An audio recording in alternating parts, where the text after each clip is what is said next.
Tiba-tiba Rasulullah naik ke atas mimbar dan pidato. Saudara-saudara sekalian, bertahun-tahun sudah kita dakwah menyebarkan Islam. Siang malam, suka duka, kita lewati untuk menyiarkan agama Allah. Mungkin sepanjang perjalanan bersama kalian, ada di antara kalian yang pernah aku sakiti perasaannya. Saya mohon, sebelum akhirnya berakhir kehidupan ini, saya minta di antara kalian ada yang pernah saya sakiti, ajungkan tanganmu. Saya minta kalian membalas. Lebih baik hari ini daripada hari pembalasan kelak. Suasana hening. Hampir seluruh sahabat menangis, termasuk Abu Bakar Siddiq. Dalam keheningan itu, salah seorang sahabat bernama Uqasyah, dia angkat tangannya. Ya Rasulullah, saya pernah Anda sakiti. Kata Nabi, kapan? Saat itu perang. Anda naik onta, saya di samping Anda. Anda cambuk ontanya, saya kena. Hari ini saya ingin melakukan pembalasan. Sahabat semua jengkel. Wah, ini Nabi lagi sakit masih mau juga melakukan pembalasan. Maju makin maju Uqasyah dengan cambuknya. Lalu berdiri cucu beliau Hasan Husain. Wahai Uqasyah, jika tanganmu ingin mencambuk keturunan Rasulullah, jika engkau ingin mencambuk darah daging Rasulullah, maka cambuklah kami cucunya. Sama kau mencambuk dan menyakiti Rasulullah. Tolong, jangan kakek kami kau sakiti.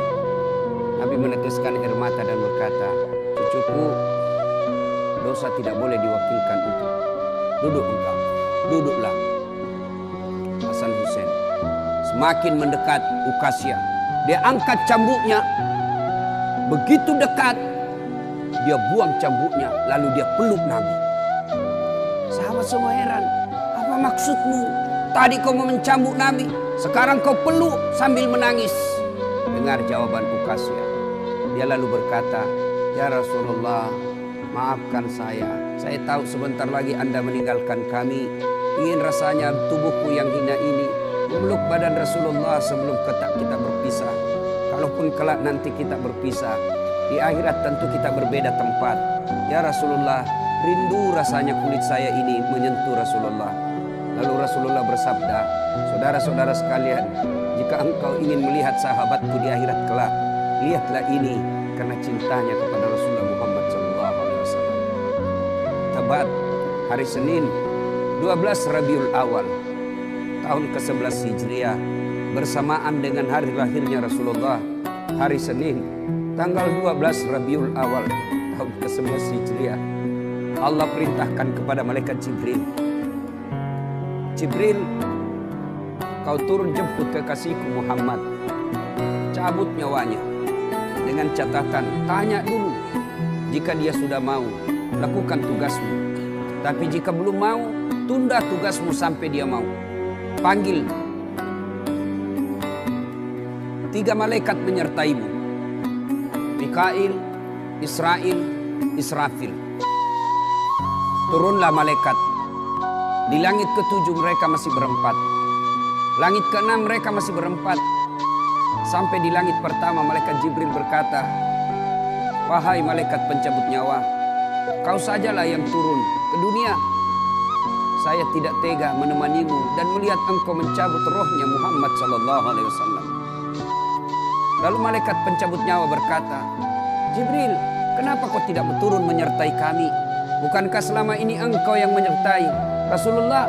Bukankah selama ini engkau yang menemui Rasulullah? Kami tidak pernah menemui Rasulullah. Turunlah bersama kami. Jibril berkata, maafkan saya tidak betul-betul tidak mampu melihat engkau mencabut rohnya Rasulullah. Turunlah 4 malaikat ini. Lalu malaikat mengetuk pintu Rasulullah, ketuk rumah Rasulullah. Assalamualaikum warahmatullahi wabarakatuh ya Rasulullah. Nabi dalam rumah menjawabnya, waalaikumsalam warahmatullahi wabarakatuh. Fatimah membuka pintu, ternyata tidak ada orang di depan pintu. Rasulullah lalu bersabda, sudah ada di damping saya. Malaikat pencabut nyawa berkata, ya Muhammad, Hari ini aku diperintah Allah untuk mencabut ruhmu. Menurutmu bagaimana? Kira-kira kalau Bapak ditanya seperti itu, apa jawaban Bapak? Kalau saya ada saat hari ini Allah perintah untuk mencabut ruhmu, maka saya akan menjawab, tunggu dulu, istri saya baru satu. Rasulullah menjawabnya, wahai malaikat, 24 nabi dan rasul senior saya, 24 nabi dan rasul pendahulu saya, setelah mereka melaksanakan tugas, mereka pun menghadap kepada Allah. Hari ini saya siap menghadap, tapi saya lihat ini ada keanehan. Apa ya Rasulullah? Mana malaikat Jibril? Kok tidak ada di antara kalian? Mana sahabat saya? Mana Jibril? Malaikat pencabut nyawa berkata, Jibril menunggu di atas langit. Dia tidak datang untuk menyertai kami. Lalu Nabi perintahkan, kau panggil dulu. Ada perkara yang penting yang ingin saya tanyakan kepada Jibril. Setelah itu saya siap menghadap kepada Allah. Naiklah malaikat pencabut nyawa dan berkata kepada Jibril, ya Jibril, engkau dicari sahabatmu, turunlah engkau menyertai kami. Turun malaikat Jibril. Lalu ketemu dengan Nabi. Nabi bertanya kepada Jibril, ya Jibril, kalau hari ini aku harus menghadap kepada Allah, tolong berikan saya berita gembira. Tolong perdengarkan saya kalimat yang nikmat di telinga saya. Lalu Jibril bersabda, ya Muhammad, saya dapat berita gembira dari Allah. Seluruh malaikat yang pernah Allah ciptakan antri untuk menyambut rohmu ya Muhammad. Apalagi ya Jibril, ya Muhammad, seluruh Nabi 24 haram masuk surga sebelum engkau lebih dulu. Meskipun engkau Nabi paling terakhir, tapi Allah memberikan garansi dan jaminan. Haram seluruh Nabi dan Rasul masuk ke dalam surga sebelum engkau lebih dulu ya Muhammad. Nabi mengucapkan Alhamdulillah. Apalagi ya Jibril, ya Muhammad, jika engkau punya dosa dan kesalahan, Allah telah mengampuni dosa dan kesalahanmu. Nabi bersabda, Alhamdulillah. Tapi ya Jibril, itu kan saya. Itu diri saya. Ya Jibril, saya tidak cemas soal diri saya. Saya tidak ragu soal diri saya. Yang saya cemaskan umatku ya Jibril. Bagaimana umatku sepeninggal aku kelak? Subhanallah. Nabi tidak mencemaskan anaknya. Nabi tidak mencemaskan istri beliau.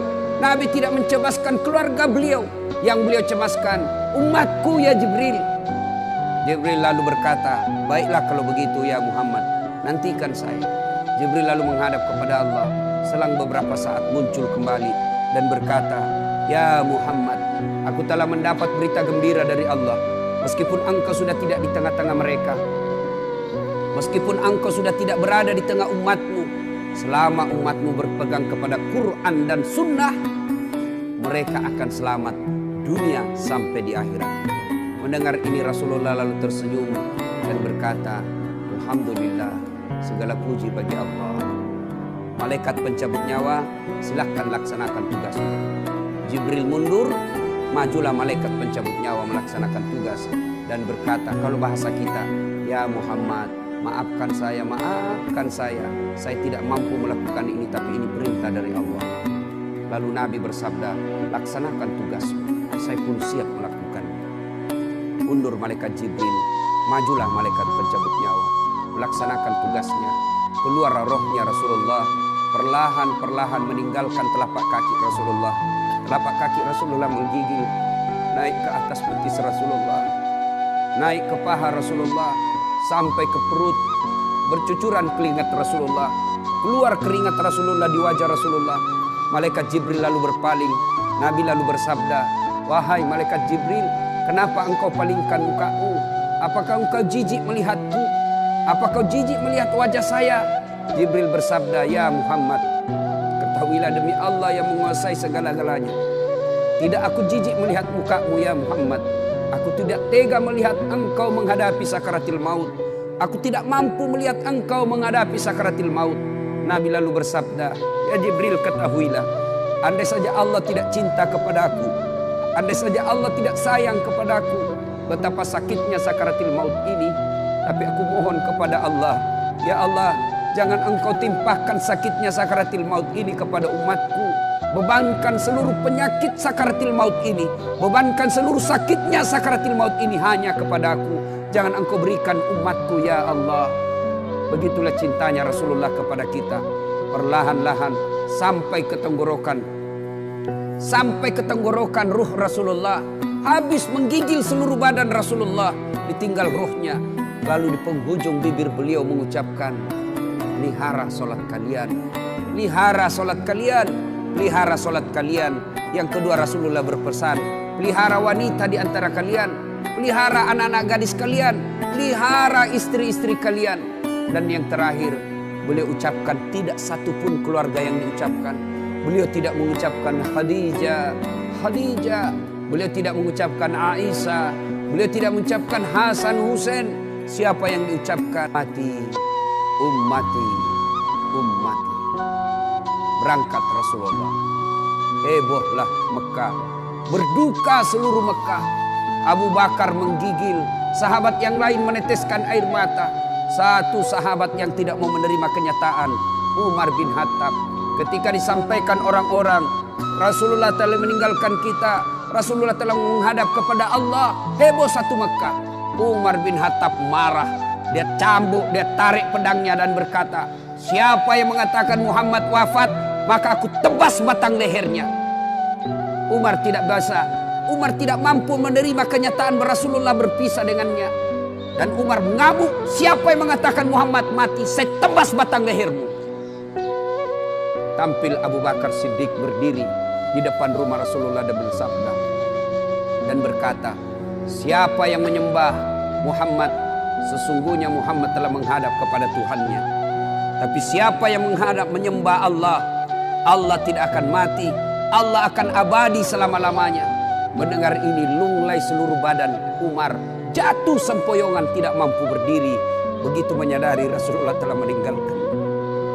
Begitulah para sahabat mencintai Rasulullah. Bagaimana cinta kita kepada Rasulullah? Kita lebih cinta kepada mobil daripada cinta kepada Rasulullah. Kita lebih cinta kepada harta daripada cinta kepada Rasulullah. Kalau Rasulullah bukan cuma di dunia beliau cinta kepada kita, sampai di akhirat beliau mencintai kita. Dijelaskan dalam riwayat, ketika hari kebangkitan kelak, hari kiamat telah berlalu, seluruh makhluk binasa. Allah perintahkan kepada malaikat Jibril, ya Jibril, kau bangkitkan seluruh manusia. Kau cari makam Muhammad, kekasihku Muhammad. Kau bangkitkan Muhammad. Lalu malaikat Jibril berdoa kepada Allah, ya Allah berikan saya tanda untuk menemukan makam Rasulullah. Bayangkan habis kiamat, porak-poranda dunia, berantakan dunia, lalu disuruh mencari. Jibril disuruh mencari makam Rasulullah. Dengan izin Allah, makam Rasulullah mengeluarkan asap. Lalu jasad Rasulullah bangkit. Seperti kalau Bapak lihat sirkus, naik jasad Rasulullah terangkat ya kurang-kurang seperti ini. Naik badan Rasulullah, lalu Rasulullah badannya demi Allah diriwayatkan tidak rusak, tidak dimakan ulat, tidak dihancurkan tanah, seperti badan Rasulullah ketika hidup. Bangkit Rasulullah seolah baru bangun dari tidurnya. Dia gosok mata Rasulullah. Begitu terbuka mata Rasulullah seolah bangun dari tidur. Begitu dia buka, nampak ada Jibril di depannya. Lalu Rasulullah berkata kepada Jibril, ya Jibril, hari apa ini? Jibril menjawab, ya Muhammad, inilah hari kebangkitan seperti yang Allah janjikan kepada kalian. Kira-kira saat itu siapa yang dicari Rasulullah? Apakah beliau mencari bapaknya yang tidak pernah dilihat sama sekali? Apakah beliau mencari ibunya yang hanya 2 tahun 4 hari bersamanya? Apakah beliau mencari cucu kesayangan beliau Hasan Husain? Tidak. Tidak satupun keluarga beliau yang dia cari. Pada saat itu Rasulullah bersabda, ya Jibril, kalau ini hari kebangkitan, aina ummati? Mana umatku? Mana umatku Jibril? Kita yang dicarinya. Begitu cintanya Rasulullah kepada kita. Rasanya tidak ada satupun pemimpin di dunia ini yang mencintai umatnya seperti cintanya Rasulullah Sallallahu Alaihi Wasallam kepada kita. Mari kita lihat cinta